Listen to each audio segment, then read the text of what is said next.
What's going on, boys? Thanks to our patrons and Fiverr customers, subscribe to our Patreon free for behind the scenes stuff, arm yourselves, life stuff. I've been thinking a lot about pride lately. I think it's so important to me because growing up, I had none, and now I have some, and I'd like not to lose it. I like getting to enjoy being who I am, and for me, pride is an important component of that. It's the feeling you are somebody, and even if you can't protect your pride at all times, you can have faith in your belief that you'll fight over it or do something about it when people try you because you are somebody. Even if people try or succeed in knocking you over. I hate the idea of accepting your station in life, your station below other people, as lesser than they are. And I'm not tricky enough to swallow insults and do something about it later in a trickier way. I'm not good at it. I'm not good at swallowing it. I'm not good at doing something about it in those ways. But maintaining that sort of pride, the more active form of pride, is very difficult. Because maybe it's different in other countries or other cultures, but I think the United States is infected with pride. Because it seems like everybody is either fighting over slights, real or perceived, or they are dealing out slights. There's no getting along with people. And I think that's exacerbated by how totally everybody is put down. And that creates this ugly cycle of trying to build ladders to climb back up and tearing each other down and then being brought into the ugly fold when you get torn down constantly, more than you already are. I think I don't know the number, I know it is one of them. One of the rules of acquisition: dignity in an empty sack is worth the sack.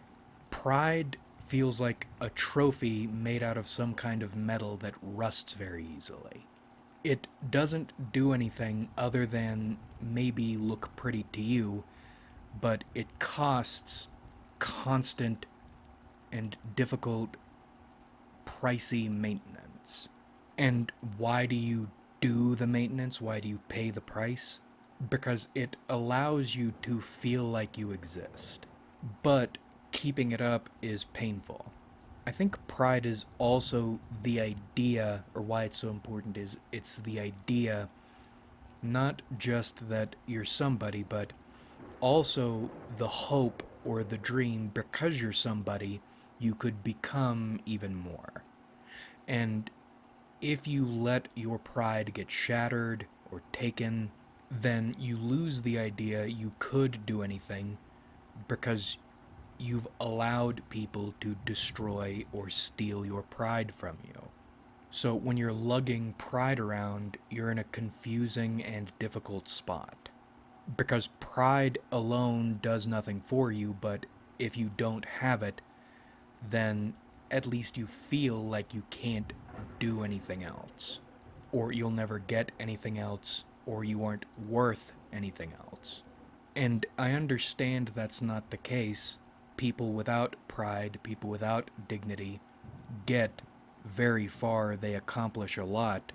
But let's think about comedians for a moment. Why is Saint O'Neill so revered, even though he was not super successful in the end, versus someone like Kevin Hart? He's extraordinarily wealthy and famous, but if I had to choose which person I would want to be, I would prefer to be Patrice because he died with his pride and his dignity.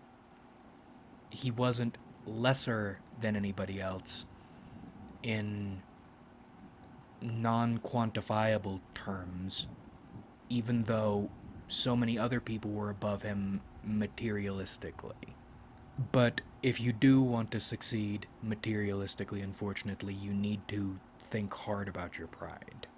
And because of a few work things recently, I've been needing to reevaluate my position on pride. Not just because this death before dishonor idea is risky, but mainly because it's so emotionally and mentally exhausting. Now, I've mentioned this work thing a few times now, but let's talk through it and then think about how it has led us to this point of reevaluating pride and considering what to let go and when and how. I work for a nonprofit. We are sub $100,000 in funds right now. Since I've joined up, we've been on a very slow upswing, but we haven't really been accomplishing our mission as well as we should, and we are bleeding money.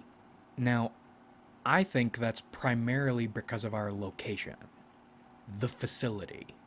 This big, ancient, fuck off building in the middle of nowhere, housing, I'd call them the nerve centers of a few nonprofits. And for what that is, that's great. Relatively low rent, centralized space, lots of resources and people and contacts right next to one another.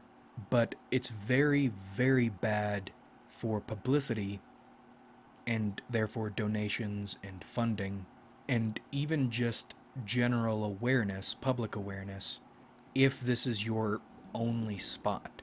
This is your only face. You have one face, and your face is hidden in a haunted mansion on the end of a road out in the middle of nowhere. And we've tried other methods. We've tried fundraisers, we've tried advertising, we've tried collaborations with other nonprofits. Nothing is getting people in the door outside the people who really need us. And even then, not even them. Other people are doing what we do better than we do, which is embarrassing, but we'll get to that. We are bleeding money. We have no income. We have no donations. We have nothing. And our plan thus far has been to sit here and do nothing and wait for it to die. And that's not going to work for the organization, and it's not going to work for me because I don't get paid enough to babysit this thing until it dies. If we keep going at the rate we're going, I won't have enough money. I don't bring in enough money for me to have enough money to relocate when we go under. Because going under for us at this location would be an inevitability. So, through a mixture of luck and hard work and teamwork, we finally put together a deal in which we could move somewhere that might, it's not guaranteed, but we might be able to succeed, and it wouldn't cost us all that much more. And at the very last minute, the former president who stepped out of that position tried to butt back in and force us and sneak not to do it, to fuck up all the work and doom us. And because of the influence he wielded and still wields to an extent, I had to fight him directly very hard to keep everybody on board because dumb fucking nonprofits, it's all democratic. People should not be allowed to vote, or people should need to earn their right to vote. Not everybody should get a say. But they do, and I worked it, and we're going through with the move. Now, that former president said, after I won everybody back, got the plan reconsolidated, he was just playing devil's advocate. But how do I know that's a fucking lie? Because he's still complaining about all the shit, all the complaints he put together in his little missile attack at the last minute. He's still complaining about it all. And One of his lying tells, because he lies a lot, he's a very private person. Normally, if he doesn't want to talk about something, he won't talk about it. Or maybe he'll mention it once and then make a point of not going into greater detail.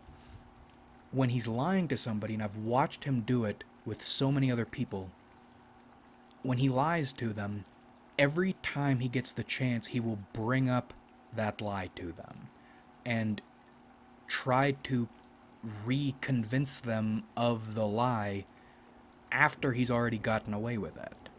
It's like a tick or something. And he's been doing it with me about this playing devil's advocate thing. So I know he's lying on that. I half caught him in another lie. I've been waiting on a raise since December, when all that shit went down and it became clear that I needed a lot more money now. And that's still going on, I'm still saving. It's the waters appear to be clear, but the way things work, flip of a switch, it will go really ugly again immediately for no apparent reason, and I won't be able to do anything about it. So he's been talking with me about my raise for a long while now, and he's fighting really hard to get me a raise, but I need to let him handle it. He's gonna speak with our treasurer about it. And it's odd because our treasurer is very outspoken, and in hindsight, if he had been speaking with her about it, I think I would have heard something by now, but at that time I hadn't. Anyway, leading up to the raise discussion, I put together a wage increase justification sheet so I would have something or a foundation to argue on, and so people would have something to look at and to be thinking about. And he said when I gave copies to him, he would get one of those copies to the treasurer. Well, I found out after that meeting, when it became clear that I was not going to get the raise, and I had a bunch of additional copies with me just in case people had forgotten theirs. I gave one to the treasurer when they said I was not going to be getting a raise, and the treasurer didn't really have anything to say. It looked like a confused discussion thing, and she looked surprised when I gave her the sheet, which was odd because apparently they had been arguing about my wages, and she had seen the sheet, and then I find out later she had not seen the sheet. He never gave it to her. Now, maybe she's lying. Maybe she's making some kind of a power play because, again, to be fair, she has lied in the past, but when she lies, it's this emotional thing. And you can tell when she's lying because she's normally very sharp mentally. So when she lies, it'll seem like she's arguing in favor of something really stupid, and you're confused because how does she not see this as stupid? No, she does see this as stupid, she just doesn't care. That's her form of lying. So maybe she is lying. I know they don't like each other very much. But contributing to my thoughts, she is not lying about this wage increase thing, is now she's actively pushing harder to get me money in whatever way she can. Now, again, maybe I'm an idiot. I am an idiot. I am very easily controlled by promises. I haven't broken that stupid thing. I don't know. My word is very important to me, and I assume other people's words are as important to them, and that's not the case. So maybe she's not really fighting, but we'll see. In any case, for both of them, there is a history of lying, and I see the way they lie, or the ways they lie. Everybody's a liar. Everybody. And it's not just within my nonprofit. The last nonprofit I worked at, same thing. The last nonprofit I worked at, same thing. Everybody is lying at all times, and I hate it. Why do you think I'm trying to get better at lying? And I'm good at omission lying, or if I don't want you to know something, then I'm just never going to mention it at all. I'm not good at the forward fabrication lying, but I'm working on that because you don't have an option. You need to. You need to be a good liar to succeed. Honesty, what honesty is, you're giving someone ammunition to shoot you in the face with later with their lies. I learned that the very hard way with law enforcement. You need, and it's hard, it's still hard for me, I'm getting better at it, but really, you need to assume everyone is lying to you about everything at all times. You're in a Yakuza game. But anyway, let's think back to this former president for a little bit. Because he is the main attack on my pride, and I would argue on the organization. He's the focus. Now, when I came in, the situation was bleak, but I thought everything was going to be okay because even though I'm not bringing in a ton of money, I can cover my expenses, I can treat myself a little bit, within reason. And I thought my living situation was going to be okay. It's not. But at that time, whatever. I am happy to have a job. I am thankful I'm getting to develop these skills. And if nothing else, I am developing skills like a madman in a position like this.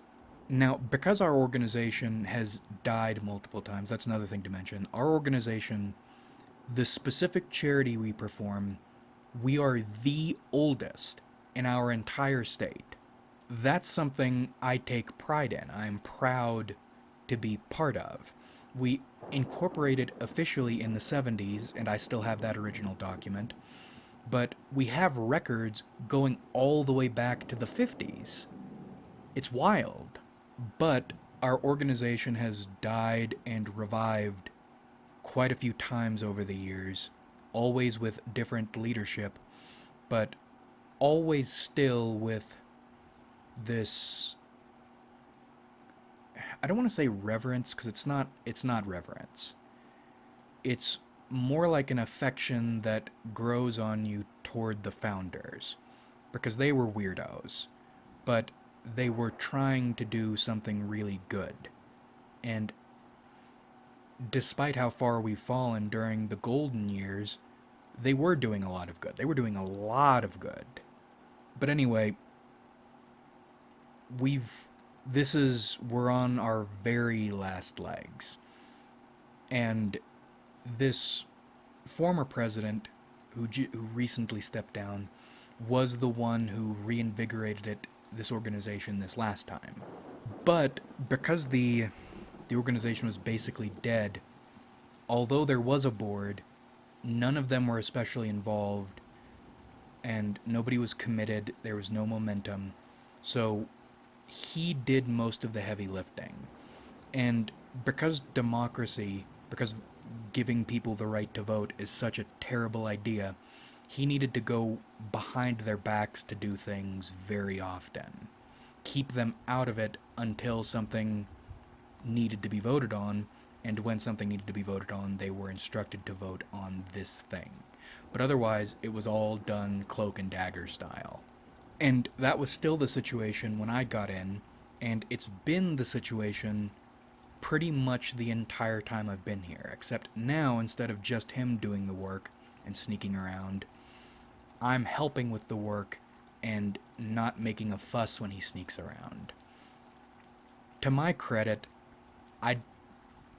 I'm sure if the light were shown on everything, people would accuse me of being a sneak. But even when I was letting it happen, I didn't like it, because when you sneak like that, you're waiting for problems. And the more you sneak and the more you lie, the more ammunition you are giving to somebody who wants to hurt our organization. And I mentioned this a long time ago, you'd think nonprofits would all be on the same page, all want to help one another. It's not the case. Nonprofits hate one another and they want to destroy one another, even when they aren't even in competition with one another. And in a nonprofit and a charity, why is there competition? It's sickening. I will never ever donate to a charity straight ever again. In fact, if you want to be a charitable person, don't send money and think you're being charitable because you aren't. That money is going toward payroll primarily, or event planning primarily, operational shit. Very little money goes toward the actual helping. Volunteer. Be involved. You want to do good? That's how you do good. You don't give money to the organization. You use the organization as a diving board or jumping pad to do the good you want to do.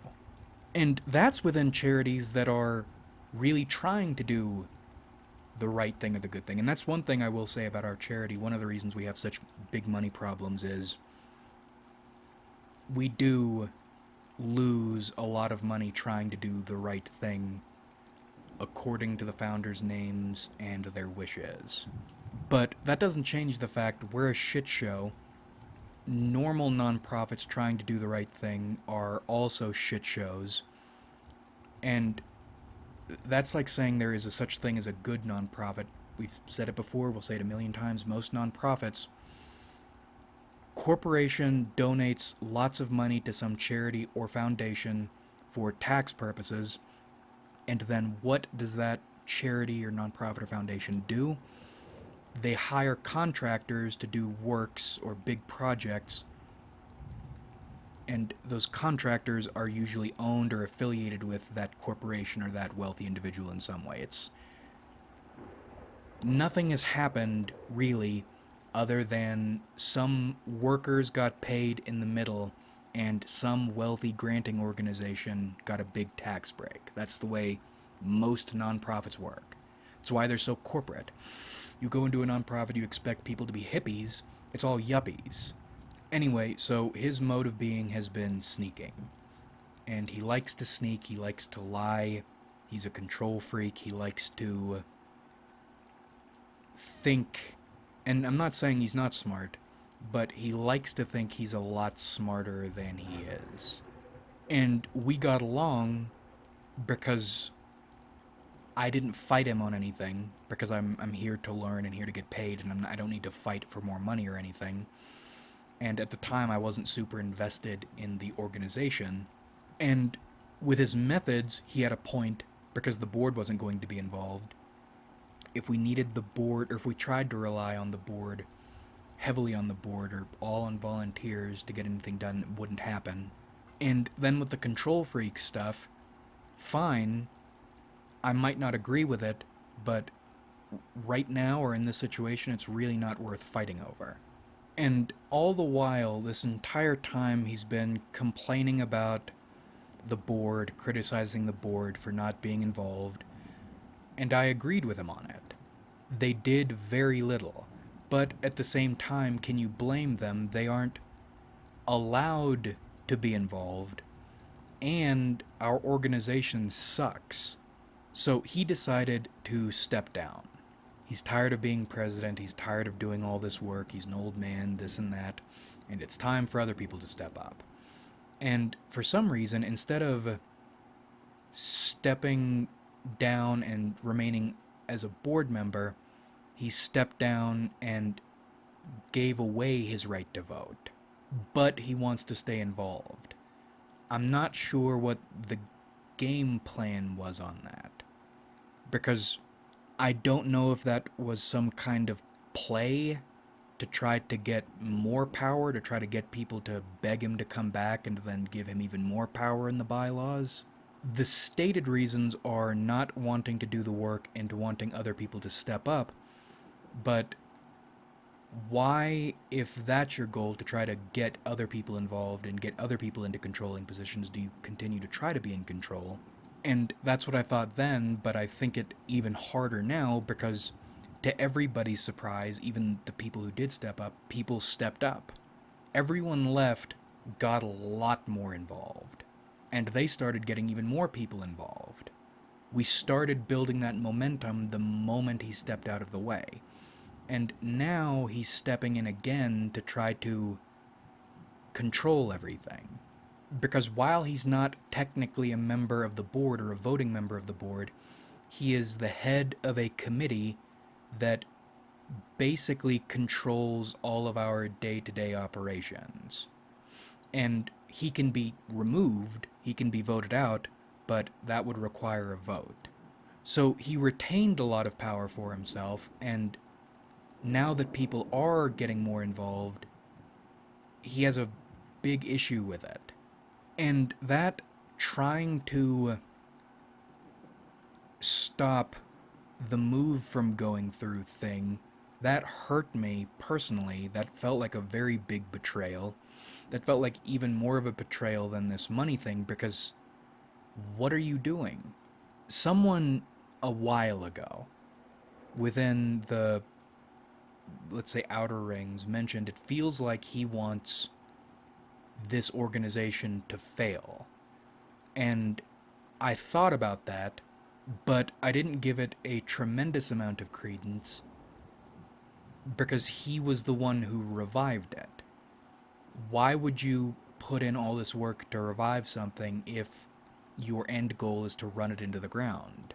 But recently it seems like that's what it is. It seems like he's doing everything he can to fuck this up. I mean, appear to be helpful on the front end while cutting out everyone's legs from underneath them on the back end, which is what he does. I'm hurt that he would do it to me. Well, that's another thing. You need to pay very attention to the way people around you treat other people, especially in negative ways, because if they aren't doing it to you now, they will eventually. That's a rule that doesn't just hold up here, but it always shocks and hurts me when I realize it in life. I don't know what the game or the reasoning is, but it has been a pattern. I mentioned earlier the controlling thing. Anytime I would try to start some initiative to maybe make things work while we still had the money and the time, it would get snubbed before we could even take it to the board, or I could even take it to the board. Anyway, a new set of issues have cropped up, and they're so obnoxious, I can't stop being angry about them. Recent example one. He insisted we contact him about, because he has some kind of big trailer or whatever to move a bunch of stuff. And the day before, and I didn't want to contact him because I knew this was going to happen, but the day before we're scheduled to get this bigger group in of volunteers to help move all the stuff and use his trailer, he cancels. I saw that coming from a mile away, and I had a secondary plan together, and we still managed to make the day productive. But why? Is it pettiness? Is it trying to make yourself appear to be valuable and then retract so people can feel like losing you is some great loss? It wasn't. Next one. Without getting into specifics, we have access to one resource that even if our community chooses not to use it, and the argument was, well, nobody was using it. Well, nobody was using it because we're in the middle of a rock in the middle of nowhere, so of course nobody's using it. But let's say they continue not to use it in this new location, this resource still makes us look good when we're applying for grants. It's still a resource for us because we can say it's a resource for the community even if the community isn't using it. He wants to get rid of all of it. Oh, and that's another double back thing. He told me in private he wants to throw it all away. When I say I don't want it thrown away, he gets mad at me in front of a bunch of people and says, well, we wouldn't throw it away, we would donate it. I'm. You lied again. First. Second, I can use politer words if you don't want me to bruise your vagina. But the the key here is we not have it. No have. No more have. And what's the reasoning behind we no have? Or what is the reason for no have anymore? Once again, without getting into specifics, it's the equivalent of I want to throw away this very expensive vacuum cleaner because the cardboard box we store it in is really valuable and I want to put things in the cardboard box. And, okay, let's say we're not going to throw away the very expensive vacuum cleaner. You're going to let's say you're going to donate it. Firstly, who's going to line up the donation? It's a really big fucking vacuum cleaner. This would take time to organize. And then, really, who would want it? Because although it's expensive, it's kind of a piece of shit. Who's going to organize that? If we need to get rid of it, why don't we sell it and at least benefit us in some way? But the board, because that's another thing, he'll spring things on people and then give them half the story and then get them to vote on it without the time to think about it or without the full picture to think about it clearly. That's one of the ways he's used to getting his way. But I made sure this time, and I didn't say he was the one who was proposing it, I put together a list of these proposals from anonymous board members for the board to consider. First, they're in favor of throwing it away. Or, excuse me, giving it to someone who's really going to care about it, instead of selling it or keeping it as a resource, which is what I would like to do. Or even my adjusted proposal, which was, well, let's donate half of it and keep half, and I'm good enough, I can still argue as if we had the entire thing. They don't want to do any of that. They want to get rid of it, and they're mad at me for not wanting to donate to the garbage can value. Then we have another example. We have a large, well, not super large, but we have a historical collection of, let's say, the founders' lives. And the founders were not just important to our area, but really important to the state. They have, I guess that family has been very important to this state for a very long time. We have a bunch of stuff giving insight both into their lives as philanthropists, and from that era, going all the way back to World War I, actually. Former president wants to donate that all to a state university a few hundred miles away. Why? Because it's in disrepair and we aren't maintaining it, and it's not going to be maintained. My issue with that is we haven't made any efforts to maintain it because you stopped me from taking efforts to maintain it. Either maintaining it myself or getting somebody in here with grant money to maintain it. And I'm agitated about this for a few reasons. Let's start with the reptilian one. This is another big historical value add, especially in the eyes of grantors. We could probably get grants worth more money than we have in the bank to get professionals in here to maintain it for us. That alone is good value. Money goes all over the place when grants start happening. We could benefit from this not just by maintaining and building up this preservation. We could benefit from this monetarily and do it within guidelines, do it legally. And then in other grants, especially history-adjacent grants, once we get the preservation ball rolling, that's another thing that looks really good for grants. It's another thing that looks really good to the public.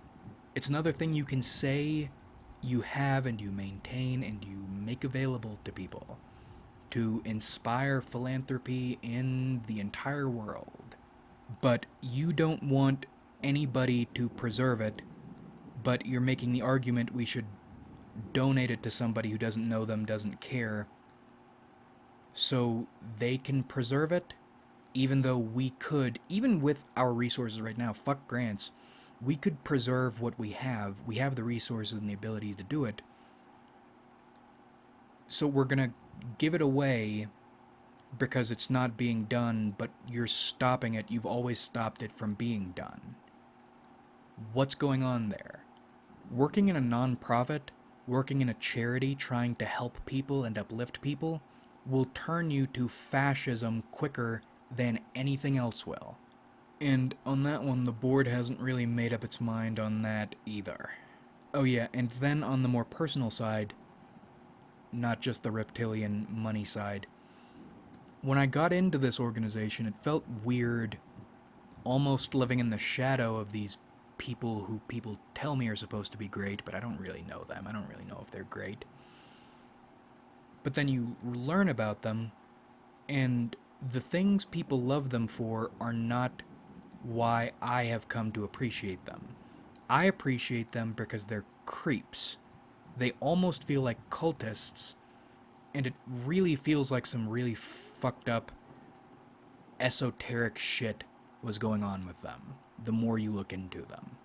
And coincidentally, when I first got in, I felt a weird, uninviting presence where I was. You know, I work in a bit of a dungeon. But that has gone away, and it's actually gone on to other people. Other people feel really uncomfortable in this building, because apparently they used to own the entire building, and then that went away.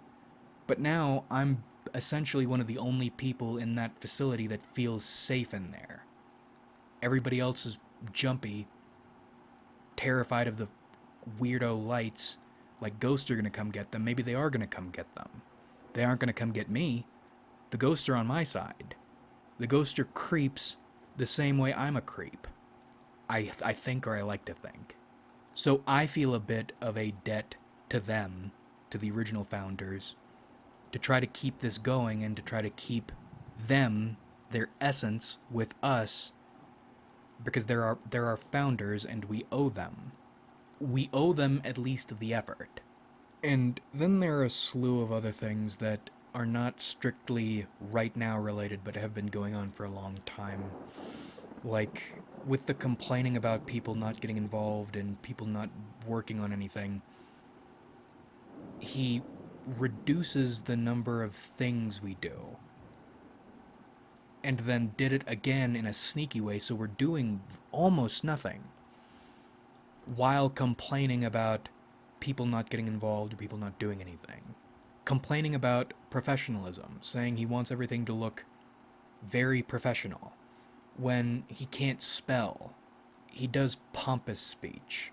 He writes all our copy, and it looks bad when the grammar is bad, words are misspelled, the writing is stilted, and he's tried to challenge me on my grammar a few times, but I got that strunken white on me, I keep that thang on me. So, or when he pushes or has pushed on that front, he'll back off, but then continue to do what he was doing. I don't get that. You have forced me to I wasn't correcting him. Or I didn't go to him to correct him. I corrected him only after he came at me. I have now shown you the correct way to do things, and you continue to do them incorrectly. And then there's this complaining over other people or other organizations doing underhanded things, and then doing those underhanded things right back to them. I don't like that. That's another thing that invites trouble. Maybe I'm missing something. Maybe that's what you should do. But if you're going to underhand people who have underhanded you, don't complain as if they shouldn't be underhanding you. adjust the rules of the game. Example, the lying. I don't like lying, but at this point, I'm. It's hard to say something is wrong when everybody is doing it. So, I'm adjusting. I still don't like lying. It still hurts me personally when people lie to me or at me. But these are the rules of the game, and it's my problem if I can't adjust. What I don't like is this acting like this is this ultimate evil thing and then participating in it and then continuing to call it wrong. Is it wrong? If it's wrong, then don't do it. If it's just the way the game goes, you can say it sucks or you can say you hate them, but what is it? Judge not lest ye be judged. Oh, and that's another thing, responsibility. It really gets under my skin when he wants something discussed, but he doesn't want to be the one responsible for it or held accountable for it. So in the past, he'll get me to bring something up, and then he'll act like it was my idea. And I fucking hate that. If you think something, be a man and stand behind it. I hate that shit.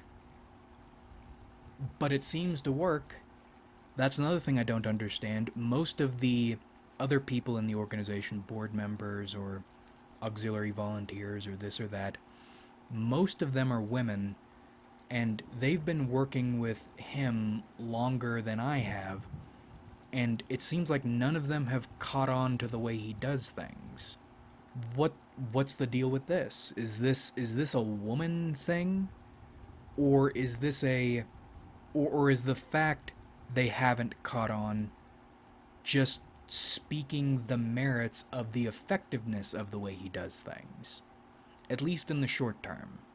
Is this actually the way you're supposed to get your way? By being a sneak? Anyway, that's 30 minutes. It's nice to get all that off my chest, but how does this all relate to pride? I think I need to figure out how to let go. Let things go. Stepping into typology for just a moment, I think FI gets fed up when it views something as wrong, and TI gets fed up when it views something as incorrect. And I have gotten a lot better about letting things go I think are incorrect. And that did help me a lot. But I am not good at letting things go when someone is fucking with me or things I care about. And the reason this idea of letting things go bugs me so much is because how much do you deem okay to let go? Because if you embrace letting go, then you let go of everything. And then not only have you lost everything, but also you're a doormat.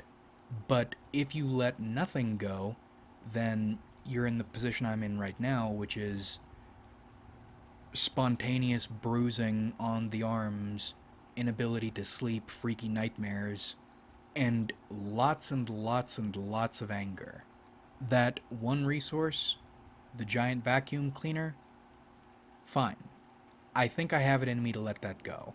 That's really fucking stupid, but I'll let that go. It's another thing we are losing that it's like throwing away life jackets while you're drowning. You're gonna donate, another one. Not to another person, just we know have. That's fucking retarded. But I don't care. Or I think I have it in me not to care about that. But then you get into the founder's history thing. The reason it's being proposed we should know have it is a reason that somebody imposed, that you imposed. And if you got the fuck out of the way, we could take care of it. It wouldn't just be good for the organization on numerous levels, but it would also be fulfilling the debt we owe to the people who started this thing. You're standing in the way of it. You are the reason things are not getting done, yet you're complaining about things not getting done. I feel like, or I'm beginning to feel like, that's another thing I should just let go and not give a fuck about. But unfortunately, that's something I do care about, and the reason we're even having this dumb discussion is because of somebody being a shitty little sneak. And this is what frustrates me about people, right? Because I guarantee you some people look at the title of the video and maybe have watched the video up to this point, and dummy, they think, okay, pride is bad. You should let go of things because that's the good thing to do. But what does it mean? People are so goddamn fucking stupid. They can't think in any capacity more complicated than the basic and the sentimental and the sloganified. The Hallmark movie. This situation, this particular one, is a matter of pride, but I think it's in a situation in which pride is operating on the good side of things and letting go is on the bad side of things. Because what happens if you let go and stop engaging in the sin of pride? What happens? A sneak gets talons into the legacy of some people, so some dead people I like. And I've thought about it, you're right. If we donate this, if we know have it, to a state university, maybe, I'm sure they would take it because it's valuable. I'm sure they would preserve it, but they wouldn't care about it. I guarantee you, I'm an academic, I know how we operate. It would, for them, be the same thing it would be to a different nonprofit. It would just be a thing to sell. And it would be far away from the place this all started, among people who don't really know them, don't really give a fuck about them. So you're right, would be preserved. But it's this sneaky, shitty little thing. I don't think, for him, preservation has anything to do with it. Because if it did, he would have been on board with the preservation grants 2 years ago, and he wasn't. Or even basic preservation efforts 2 years ago, and he wasn't. Actively against them. Do you have some kind of grudge against these people? I don't get it. That's another thing. Because when I got in, preserving their legacy was one of his big things, or at least it appeared to be. But then, whenever any actual preservation would come up, he'd be against it. I don't get it. And because this is a democracy, I don't know, I think I could persuade people into my point of view, but you bleed every time you do something like this. I had to bleed to force the move through. And that was so stupid because everybody was on board with it. But then suddenly, Dickhead says we shouldn't, and then everybody cowers? And then you'd say, okay, well, you need to be the one who stands up to him and this and that. And then everybody will come and follow behind you, but that's not the way it works. You fight, and then everybody will fight on the side they think is going to be the winning side, unless you alone pull through and then they side with you. Because that's the way people work too. I don't know. I don't know what to do. Oh, and that's another thing. He lied, implied he had cancer to get me to let my guard down and be really concerned for him. And I did. Stupid me, I did.